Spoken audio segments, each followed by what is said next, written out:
परिचय। हम जानते हैं कि पशु विषमपोषी होते हैं, इसलिए वो अपने भोजन के लिए दूसरे जीवों पर निर्भर होते हैं। हाँ, पशुओं को भोजन के लिए बाह्य स्रोत की आवश्यकता होती है, इसलिए हम कह सकते हैं कि वो बने बनाए भोजन पर निर्भर होते हैं तथा ये बना बनाया भोजन या तो पौधों से आता है अथवा दूसरे पशुओं से। भोजन के प्रकार के आधार पर पशुओं के भी अलग अलग बहुत से प्रकार हैं। हाँ अंकिता, बहुत से पशु सिर्फ पौधों को जैसे घास या पौधों की पत्तियों को खाते हैं, जबकि कुछ पशु पशुओं को ही खा लेते हैं। बड़ी मछली छोटी मछली को खा लेती है, चिड़िया कीड़े मकोड़ों को खाती है, सर्प मेंढकों को खाते हैं और कुछ कीड़े मरे हुए पशुओं का शरीर खाते हैं। लेकिन जब हम इसे नजदीक से देखते हैं तो पाते हैं कि पृथ्वी पर उपस्थित सभी जीव जंतु भोजन के लिए प्रत्यक्ष अथवा अप्रत्यक्ष रूप से सूर्य पर ही निर्भर होते हैं। पौधे सूर्य की ऊर्जा का प्रयोग करके प्रकाश संश्लेषण द्वारा भोजन बनाते हैं, जो उनके द्वारा जीवन बनाए रखने के लिए प्रयोग में लाया जाता है। दूसरी तरफ पौधे भी शाकाहारी अथवा सर्वाहारी जीवों द्वारा खा लिए जाते हैं और मांसाहारी अपने भोजन के रूप में शाकाहारी जीवों को खा लेते हैं। इस तरह हम देखते हैं कि ये सूर्य की ही ऊर्जा है जो पौधों और पशुओं को भोजन प्रदान करती है। उद्देश्य। इस पाठ के अंत में आप निम्न करने में सक्षम हो जाएंगे। पशुओं में पोषण को समझ सकेंगे। भोजन के आधार पर पशुओं के प्रकार जान जाएंगे। होलोजोइक पोषण को समझ सकेंगे। होलोजोइक पोषण के विभिन्न चरणों को जान जाएंगे। मनुष्य में पोषण को समझ सकेंगे। पाचन तंत्र के विभिन्न अंगों के बारे में जान जाएंगे। मुख द्वार, मुख गुहा, ग्रसनी, ग्रासनली, अमाशय, क्षुद्रांत, बृहदांत्र और गुदा की संरचना तथा कार्य प्रणाली को समझ सकेंगे।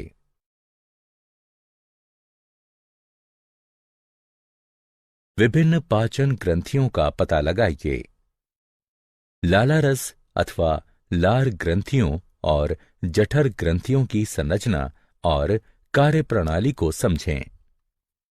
यकृत की संरचना और कार्यप्रणाली को समझें। अग्नाशय और आंत्रीय ग्रंथियों की संरचना और कार्यप्रणाली को समझें। पाचक ग्रंथियों के रसायन विज्ञान का अध्ययन करें।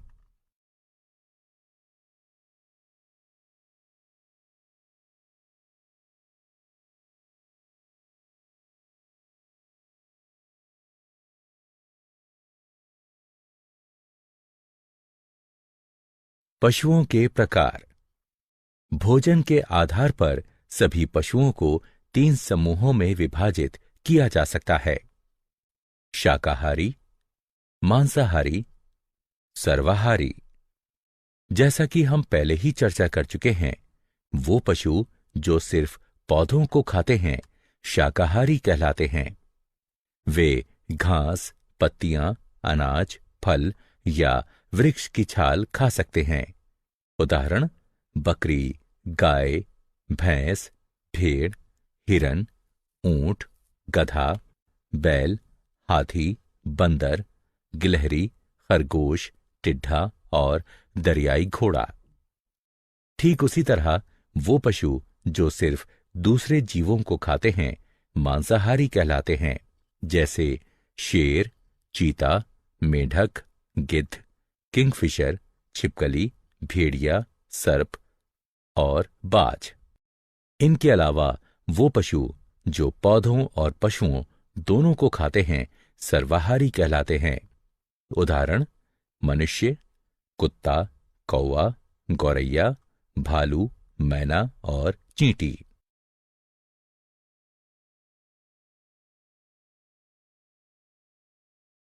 होलोजाइक पोषण। होलोजाइक पोषण, होलो संपूर्ण जोइक और पशु, वो पोषण जिसमें ठोस या द्रव कार्बनिक पदार्थों का अंतर्ग्रहण किया जाता है। होलोजोइक पोषण में 5 चरण होते हैं: अंतर्ग्रहण, पाचन, अवशोषण, समत्व, मलत्याग। अंतर्ग्रहण में भोजन को खाया जाता है। यह भोजन के आकार और अंतर्ग्रहण के लिए अंगीकृत संरचना पर निर्भर करता है। अमीबा में अंतर्ग्रहण कूटपादों की सहायता से, पैरामीशियम में सीलिया की सहायता से, हाइड्रा में तंतुओं की सहायता से, कीड़ों में मुख भागों की सहायता से, मेढकों और छिपकलियों में उत्क्षेपणीय जिह्वा की सहायता से तथा मनुष्य में हाथों की सहायता से होता है। पाचन वह प्रक्रिया है जिसमें जटिल, बड़ी आकृति वाले तथा अघुलनशील कार्बनिक बहुलक, जिनका विसरण नहीं हो सकता है, सरल, छोटे तथा घुलनशील कार्बनिक एकलकों, जिनका विसरण हो सकता है, उसमें टूट जाते हैं। कार्बनिक पदार्थ जैसे प्रोटीन, वसा और जटिल कार्बोहाइड्रेट, अमीनो अम्ल, मोनोशुगर, फैटी एसिड इत्यादि। यह प्रक्रिया पाचक रस में उपस्थित पाचक एंजाइमों की उपस्थिति में होती है, जो पाचक ग्रंथियों से स्रावित होते हैं। अवशोषण वह प्रक्रिया है जिसमें विसरित हो सकने वाले पोषक पदार्थ आहार नली की भित्ति को पार करके लसिका में प्रवेश कर जाते हैं। अवशोषण में भौतिक प्रक्रियाएं जैसे विसरण और परासरण तथा सक्रिय प्रक्रियाएं जैसे ग्लूकोज और अमीनो अम्लों का सक्रिय परिवहन दोनों होती हैं।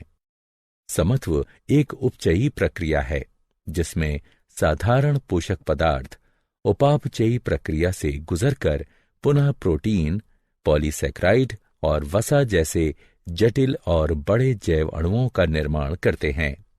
यह नए बने हुए बड़े जैव अणु वृद्धि और शरीर के ऊतकों की मरम्मत में सहायता करते हैं। मल त्याग वह प्रक्रिया है जिसमें भोजन का वह भाग शरीर से निकल जाता है जो पचता नहीं है। वह सारा भोजन जो हम खाते हैं हमारे शरीर में नहीं पचता है। भोजन का एक भाग शरीर में ही बचा रह जाता है जिसका उपयोग शरीर द्वारा नहीं किया जा सकता, इसलिए यह भाग शरीर के मल के रूप में अलग हो जाता है। मनुष्य में पोषण। मनुष्यों में पोषण उसके पाचक तंत्र द्वारा होता है। मनुष्य के पाचक तंत्र के विभिन्न अंग निम्न हैं: मुख द्वार, मुख गुहा, ग्रसनी, ग्रासनली, आमाशय, क्षुद्रांत्र, बृहदांत्र, मलाशय, गुदा।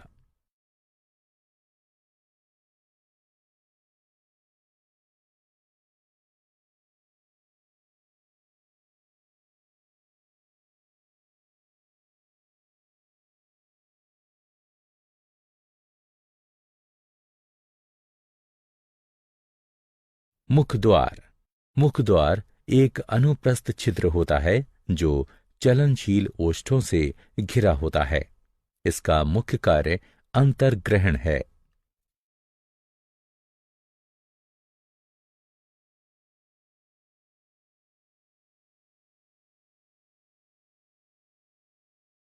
मुख गुहा। मुख गुहा में दो मुख्य संरचनाएं होती हैं: जिह्वा और दांत। जिह्वा एक मोटी, पेशीय और उत्क्षेपणीय संरचना है जो मुख गुहा के तल पर स्थित होती है।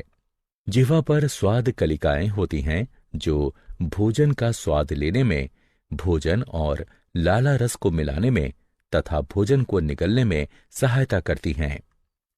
दांत मनुष्य के दोनों जबड़ों में होते हैं। दांत जबड़े की हड्डियों में बने कोटरों में धसे होते हैं। एक वयस्क मनुष्य में 32 दांत यानी प्रत्येक जबड़े में 16 दांत होते हैं। दांत 4 प्रकार के होते हैं: कृंतक दांत, श्वदंत, अग्रजवर्णक और चरवर्णक। प्रत्येक जबड़े में 4 कृंतक दांत होते हैं। ये तेज धार, छेनी की आकृति के और शाकाहारी भोजन को काटने तथा टुकड़े टुकड़े करने के लिए होते हैं। प्रत्येक जबड़े में 2 श्वदंत होते हैं। ये तेज धार कृपाण की आकृति के और मांसाहारी भोजन को चीरने के लिए होते हैं। प्रत्येक जबड़े में 4 अग्र चर्मवर्णक दांत होते हैं। ये बड़े और कस्प आकृति के तथा चबाने और पीसने के लिए होते हैं। प्रत्येक जबड़े में 6 चर्मवर्णक दांत होते हैं। ये बड़े और कस्प आकृति के तथा चबाने और पीसने के लिए होते हैं।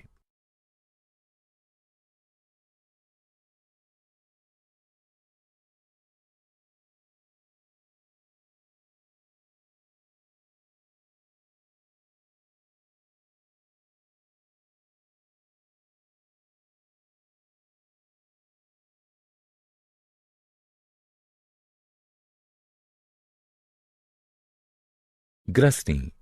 ग्रसनी एक कीप जैसी आकृति होती है जहां भोजन और वायु एक दूसरे को पार करते हैं। इसमें 2 छिद्र होते हैं। कंठ द्वार कंठ और श्वास नली में खुलता है। गलेट ग्रास नली में होती है और भोजन निकलने के दौरान खुलती है। ग्रास नली। ग्रास नली पाचन तंत्र का एक लंबी, संकरी और नलीदार भाग है। यह गर्दन और ग्रसनी से अमाशय में खुलती हैं। यह क्रमाकुंचन द्वारा भोजन का परिवहन करती है। अमाशय। अमाशय एक मोटा, पेशीय और जे की आकृति का थैला होता है जो ऊपरी उदर के बाएं भाग में स्थित होता है। अमाशय भोजन के मंथन और पाचन में सहायता करता है। अमाशय में भोजन का 3 घंटे तक मंथन होता रहता है, जिसके कारण भोजन छोटे छोटे टुकड़ों में टूट जाता है और एक अर्धठोस पेस्ट बनता है। अमाशय की भित्ति में 3 नलीदार ग्रंथियां होती हैं, जिनसे जठर रस स्रावित होते हैं। जठर रसों में मुख्यतः 3 पदार्थ होते हैं: HCl यानी पेप्सिन, एंजाइम और श्लेम। HCl की उपस्थिति के कारण पेप्सिन एंजाइम अम्लीय होता है और प्रोटीनों का पाचन शुरू कर देता है। श्लेम अमाशय की भित्ति को उसी के द्वारा स्रावित HCl अम्ल से बचाता है। अमाशय की पेशीय भित्ति भोजन और जठर रसों को एक दूसरे में मिश्रित करने में सहायता करती है। क्षुद्रांत्र। क्षुद्रांत्र आहार नली का सबसे बड़ा भाग होती है। एक वयस्क मनुष्य में यह लगभग 6.5 मीटर लंबी होती है। यह बहुत संकरी होने के कारण क्षुद्रांत्र कहलाती है। क्षुद्रांत्र 3 भागों में विभाजित होती है: गृहिणी, जेजुनम और इलियम। क्षुद्रांत्र वह स्थान है जहां भोजन पूरी तरह से पच जाता है और उसका अवशोषण प्रारंभ हो जाता है। इसमें 2 ग्रंथियों से स्रावित होने वाले रस आते हैं: यकृत और अग्नाशय। यकृत से पित्त स्रावित होता है, जो एक हरा पीला लवण युक्त क्षारीय द्रव होता है, जो वसा का पायसीकरण अथवा उन्हें तोड़ने में सहायता करता है। इसलिए अमाशय से आया हुआ अम्लीय भोजन यहाँ पित्त द्वारा क्षारीय हो जाता है और वसा भी छोटी छोटी बूंदों में टूट जाती है। अग्नाशय से अग्नाशयी रस स्रावित होता है, जिसमें एमाइलेज, ट्रिप्सिन और लाइपेज होते हैं। एमाइलेज मंड को तोड़ता है, जबकि ट्रिप्सिन प्रोटीन को, लाइपेज पायसीकृत वसा को तोड़ता है। बृहदांत्र। बृहदांत्र क्षुद्रांत्र की तुलना में छोटी और चौड़ी होती है। यह कोलन में जाने वाले भाग और मलाशय में विभाजित होती है। यह मल के निर्माण और उसके अस्थायी भंडारण में सहायता करती है। अधिकतम कशेरुकियों में कोलन पाचन तंत्र का आखिरी भाग होती है। शरीर से बाहर निकलने से पहले यह ठोस पदार्थों में से जल तथा लवण अवशोषित कर लेती है। मलाशय बृहदांत्र का 6 से 8 इंच लंबा भाग होता है। यह ठोस अपशिष्टों का तब तक भंडारण किए रहता है जब तक वो गुदा द्वारा शरीर से बाहर नहीं निकल जाते हैं। गुदा गुदा धड़ के आधार पर स्थित होती है और पाचन तंत्र के अपशिष्ट पदार्थों को शरीर से बाहर निकालने का काम करती है। पाचन ग्रंथियां। इन अंगों के अतिरिक्त कुछ पाचन ग्रंथियां भी होती हैं जो पाचक एंजाइमों को स्रावित करती हैं। ये पाचक ग्रंथियां हैं लालारस ग्रंथियां, जठर ग्रंथियां, यकृत, अग्नाशय, आंत्रीय ग्रंथियां। लालारस यानी लार ग्रंथियां। मनुष्य में लालारस ग्रंथियों के 3 युग्म होते हैं। इनसे लालारस या लार स्रावित होती है, जिसमें पाचक एंजाइम टाइलिन अथवा लारिये एमाइलेज होता है। लालारस नलिकाएं मुख गुहा में खुलती हैं। जठर ग्रंथियां। जठर ग्रंथियां आमाशय की भित्ति में होती हैं और जठर रस स्रावित करती हैं।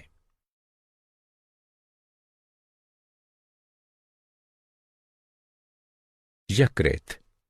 यकृत उदर के ऊपरी भाग में दाईं ओर स्थित लाल भूरी लोब्यूलेटेड ग्रंथि है, जिससे पित्त रस स्रावित होता है।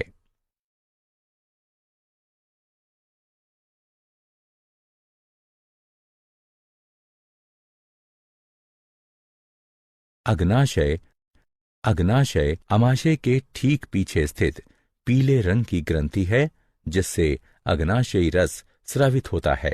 अग्नाशयी नलिका के द्वारा अग्नाशयी रस क्षुद्रांत्र तक पहुंचता है। आंत्रीय ग्रंथियां।